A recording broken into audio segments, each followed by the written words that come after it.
À Panel 360, nous avons le plaisir de recevoir Eleanor Fry, violoncelliste, gambiste, musicienne, interprète, enseignante, chercheuse. Nous la recevons dans le cadre d'un concert qu'elle va donner avec l'ensemble Accademia dei Dissonanti, ou une partie, du moins, de l'ensemble Accademia dei Dissonanti, le monde musical de Jean Bort, qui sera présenté encore dans le festival Classica. Eleanor Fry, bonjour et merci de prendre le temps de nous parler. Bonjour, merci. Ça fait Heureuse d'être ici. très plaisir. Qui est-il, ce fameux Jean Bort, et en quoi son œuvre est-elle particulière?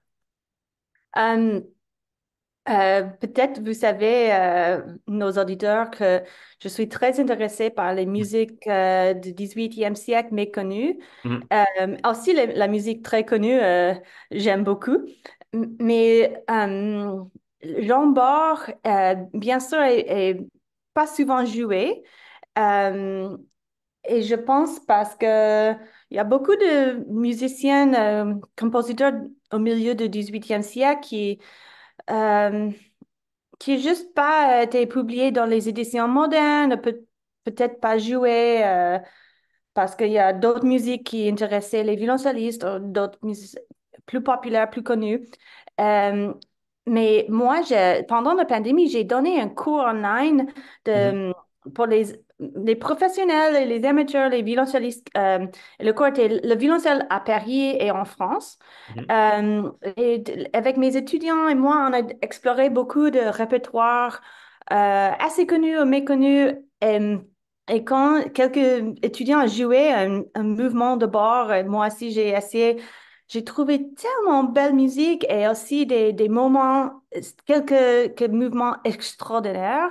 mhm, Et j'avais beaucoup d'intérêt de jouer euh, pour un concert.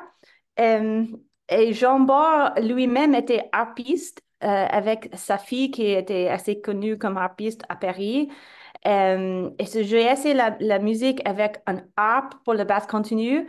Et mhm, j'ai trouvé une très belle combinaison, le violoncelle baroque, l'harpe. Et après ce concert, le public m'a écrit qu'ils ont beaucoup aimé la musique et le son. Et j'étais de plus en plus inspirée de faire un vrai projet d'enregistrement, plusieurs concerts. mhm, Voilà, c'est la naissance de ce projet. mhm. Musicalement, est-ce qu'il y a des particularités pour l'époque dans son écriture ou dans la manière dont vous parliez de l'instrumentation qui est, bon, violoncelle, baroque et harpe, qui est effectivement, j'imagine, un peu commun peut-être pour l'époque, ou pas habituel peut-être? Mais donc, est-ce que c'est une de ses caractéristiques? C'est- le, il y a des pièces pour notre concert avec l'harpe qui est écrit pour la harpe, une Ok. sonate pour l'harpe, et aussi une sonate pour le clavecin et la harpe, un Mhm, duo. Mais les pièces pour violoncelle, il y a basse continue, c'est pas écrit exactement pour la harpe, mais c'est possible à jouer avec la harpe. On va jouer avec le clavecin et la harpe. Euh, et c'est moins commun d'utiliser un harpe pour la basse continue, c'est plus commun d'utiliser un clavecin, un mhm, théorbe, un oui, violoncelle, un Archluth.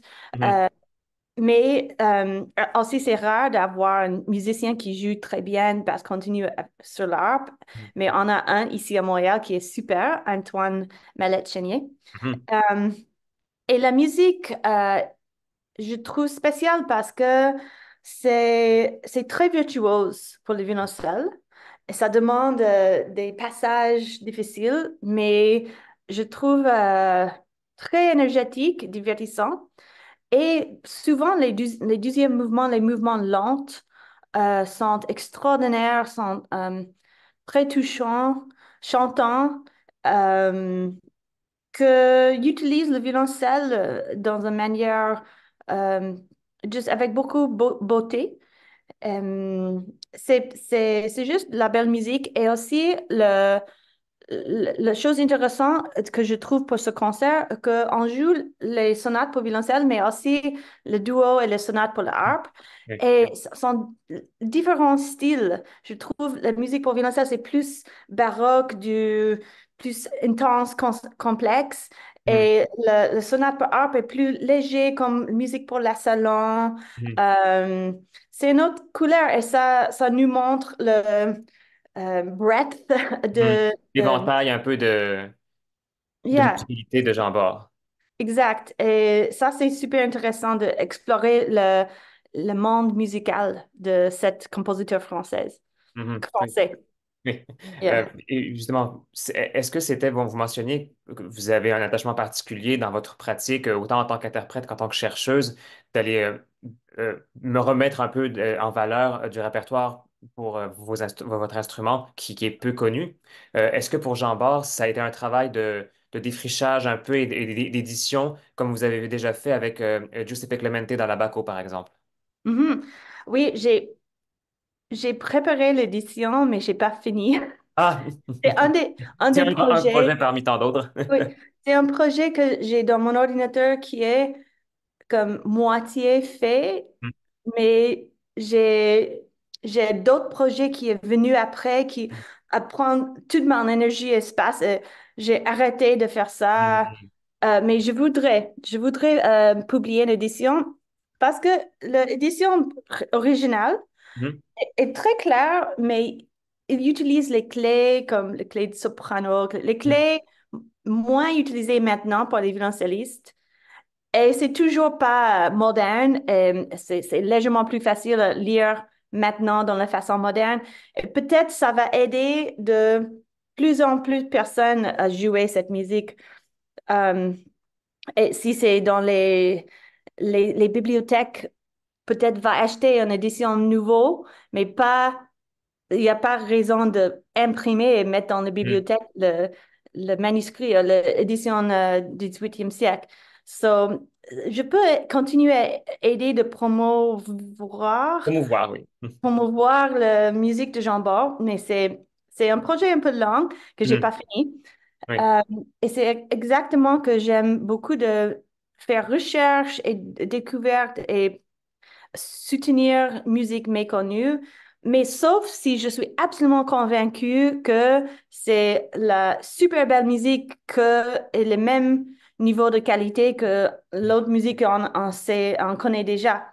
So, c'est pas chaque compositeur méconnu que je vais Mhm. soutenir. Ça va être un projet chaque quelques années. Faut un Euh, peu que ce compositeur-là vous parle et vous raisonnez avec sa vision, avec son langage, avec ce qu'il veut mhm, dire par son répertoire et son écriture. mhm. Et aussi, c'est pour moi un chemin qui m'apporte quelque chose aussi. Mhm. Son façon d'écriture était légèrement différente. Et j'ai joué beaucoup de musique italienne Mhm. pour 10 ans.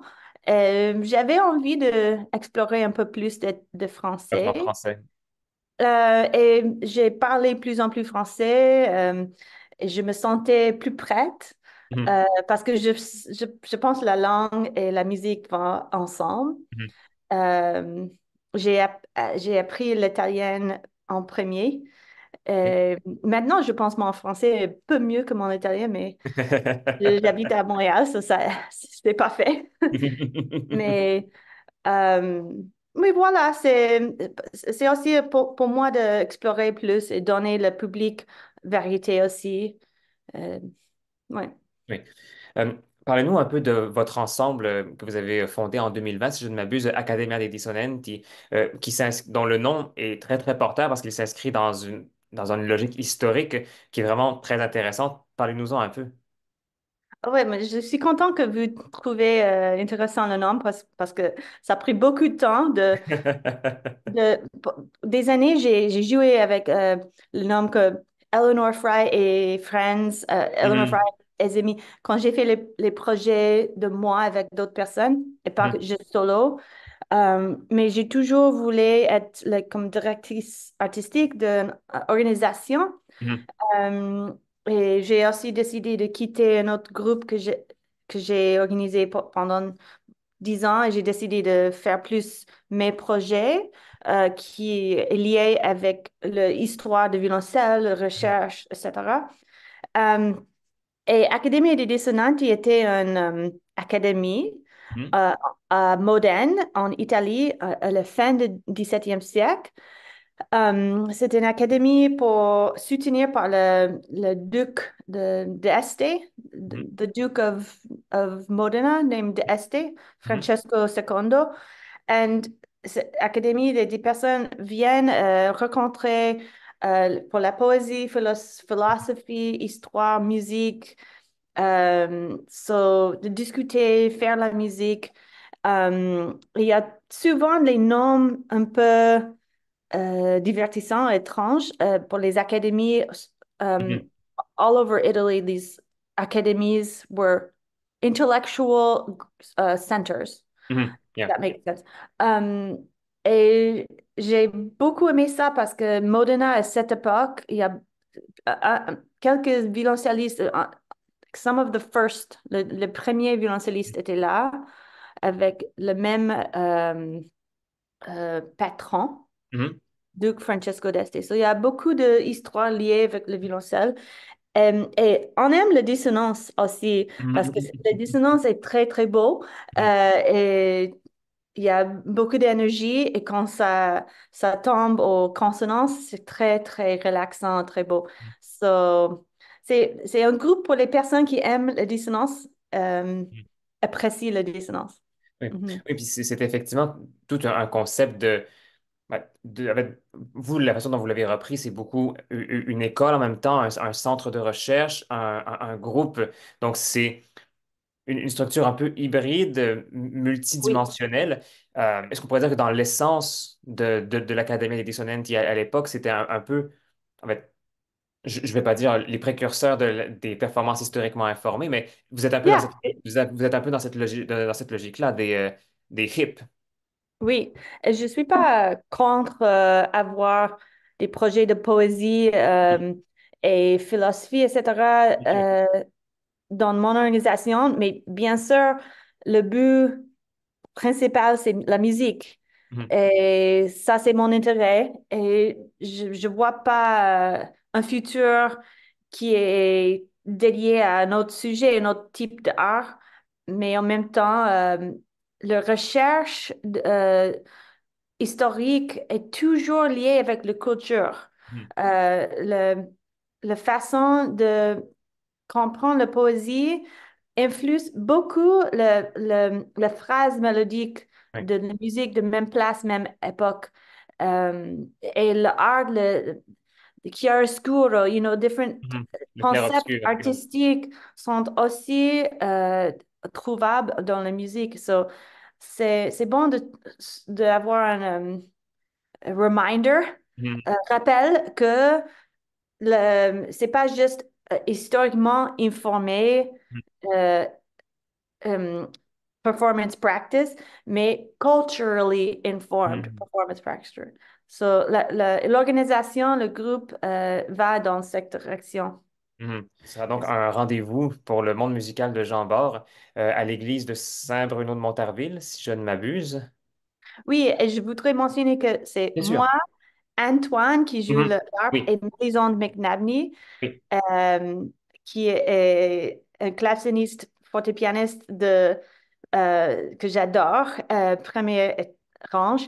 Et ces deux musiciens et moi, avec un quatrième musicien qui habite en Europe, on a enregistré cette musique et le disque a gagné le prix Opus cette C'est vrai. année. C'est vrai, So, je m'étais fait oui. une note là-dessus, effectivement.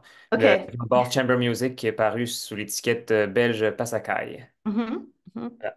Donc, un rendez-vous avec Eleanor Fry, le monde musical de Jean Bort, avec Antoine Mallette-Chénier à la harpe et Mélissande McNaby au clavecin et à la basse continue. mhm. Donc, merci beaucoup, Eleanor Fry, de nous avoir parlé de ce beau concert. Mon plaisir. Merci.